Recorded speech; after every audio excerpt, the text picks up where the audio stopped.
लोग कहते हैं कि भगवान के मर्जी के बगैर पत्ता भी इस संसार में नहीं हिलता। तो कई बार मन में यह सवाल आता है कि भगवान के मर्जी के बगैर इस संसार में जब पत्ता नहीं हिलता तो इंसान की जो शादियां होती है, क्या वो भी भगवान की मर्जी से होती है? क्या वो भी पहले से तय है? अगर वो पहले से तय है तो इस संसार में न जाने कितने लोग ऐसे हैं जिनकी शादी हुई ही नहीं या हो ही नहीं रही है। क्या कारण है कि शादी नहीं हो रही है? और खासकर 90s के दशक में जो भी जन्मे हैं, 1990 से 1999 के बीच में जो भी जन्मे हैं, या उसके आसपास कुछ थोड़ा एक आध साल पहले भी जोड़ लीजिए, 87, 88, 89, इस बीच में जो भी जन्मे हैं उनकी शादियां में बहुत ज़्यादा दिक्कत आ रही है। तमाम कोशिश के बावजूद भी उनकी शादी नहीं हो रही है।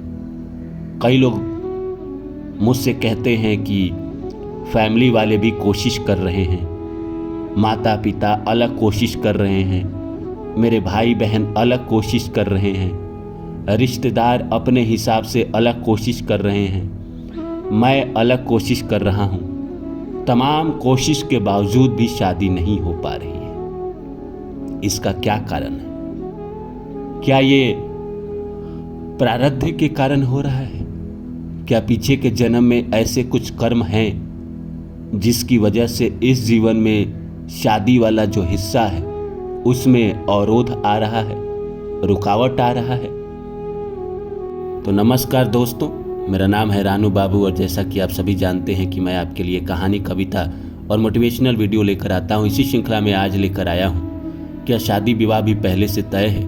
अगर तय है तो लोगों की शादी क्यों नहीं हो रही है? तो आइए इस सब्जेक्ट को समझते हैं। समझने से पहले आप सभी से आग्रह है कि आप मेरे चैनल को सब्सक्राइब कर दें और जितना हो सके शेयर करें। तो दोस्तों, कई बार मेरे मन में भी सवाल आता है या आपके मन में भी ये सवाल आता होगा कि क्या शादी विवाह पहले से तय है? जी हां, इस संसार में ईश्वर के मर्जी के बगैर पत्ता भी नहीं हिलता। तो आप सोचिए, क्या शादी विवाह तय नहीं होगा? हम कह रहे हैं कि ईश्वर इस संसार में कुछ नहीं करते, हम ही करते हैं। हमारे ही कर्म हैं, प्रारब्ध के कर्म हैं, जिसकी वजह से हमें इस जिंदगी में रुकावट आ रही है।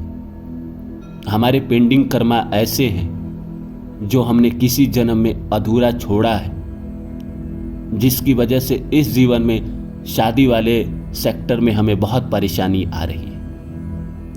तो ऐसा क्या कारण है कि जिसकी वजह से हमें शादी में परेशानी देखनी पड़ रही है या लोगों की शादी नहीं हो रही है?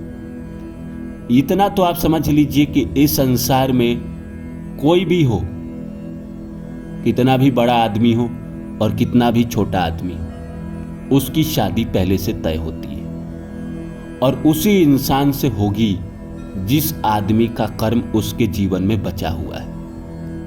जैसे आप समझिए इस बात को कि मान लीजिए पीछे के जन्म में आप कहीं जन्म लिए ही होंगे और आपके आसपास बहुत सारे लोग होंगे।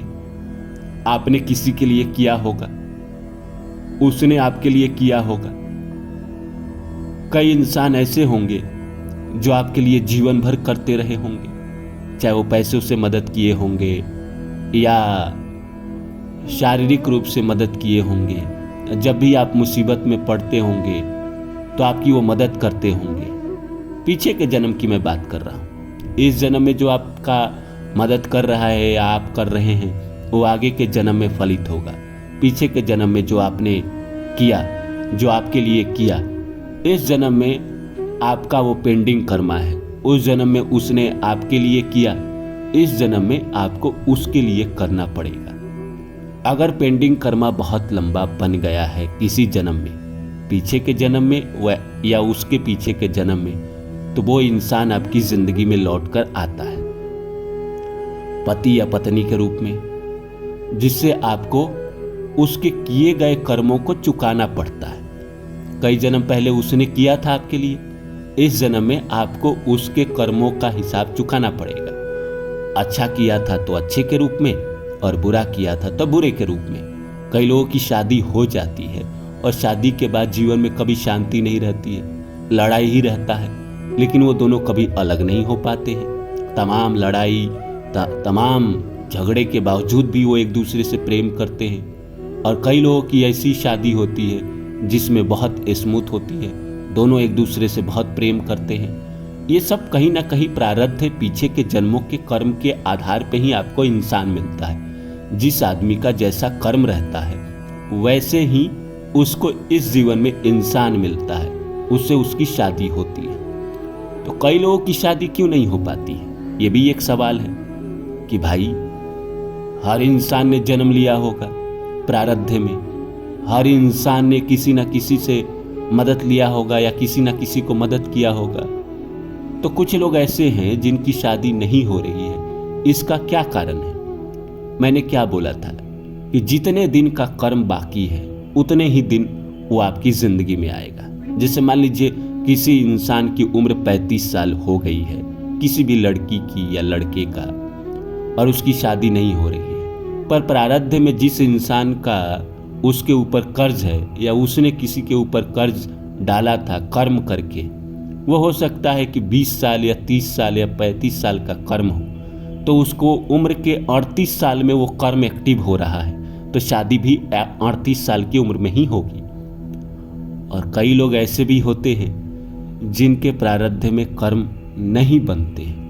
आपने देखा होगा इस जन्म में भी कि कई लोग ऐसे होते हैं जिसको बहुत दुनिया से मतलब रहता नहीं है, जो पेंडिंग कर्मा रखते नहीं हैं, वो अपने धुन में रहते हैं, अपना काम करते हैं, अपनी ज़िंदगी जीते हैं, अपना अकेले रहते हैं, उनको बहुत लेना देना रहता नहीं है दुनिया से। तो प्रारब्ध में भी हो सकता है कि कई लोग ऐसे होंगे जिनको किसी का कर्म अधूरा बचा नहीं होगा, जिसकी वजह से इस जीवन में उनको शादी नहीं हो रही है। अगर कर्म बचा भी होगा भी तो शायद लेट होगा।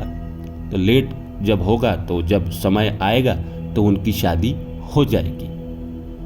तो आप ये मोटा मोटी समझ लीजिए कि हमारी ज़िंदगी में जो भी होता है सब ईश्वर की मर्जी से होता है, प्रकृति की मर्जी से होता है। ईश्वर की मर्जी, ईश्वर तो अब हिसाब लेकर बैठे नहीं है हर आदमी का, प्रकृति को पता है, प्रकृति हर पल को जानती है, कई जन्मों को जानती है, आपके अच्छे बुरे कर्म को जानती है। तो प्रकृति ही आपका कर्म एक्टिव करती है। जब आपका कर्म एक्टिव होगा, जिससे आपका कर्म अधूरा है, वो जब आपकी ज़िंदगी में आएगा, आपकी उससे शादी हो जाएगी। लेकिन ये तय तो पहले से ही है। संसार की कोई शक्ति आपको कहे कि भाई ये सब कुछ नहीं होता, तो जो नहीं मानता उसकी बात अलग है। पर मेरे जैसे इंसान जिसने अनुभव किया है, उसने जाना है कि शादी उसी से होगी जिस इंसान से आपके प्रारब्ध में कर्म बाकी है। कई बार ऐसा होता है कि गर्लफ्रेंड बॉयफ्रेंड भी लोग बनते हैं, तो जो 2-3 साल के कर्म हैं, 4-5 साल के कर्म हैं, 6 महीने के कर्म हैं, जो पीछे के जन्म में किसी इंसान से आपके रह गए, तो वो 2-3 साल के लिए आपके जीवन में आ जाता है, जिससे आपको प्यार हो जाता है, उसका कर्म आप चुकाते हैं। फिर जब कर्म खत्म हो जाता है तो वो चला जाता है, तो आपको लगता है उसने धोखा दे दिया। यही है मेन।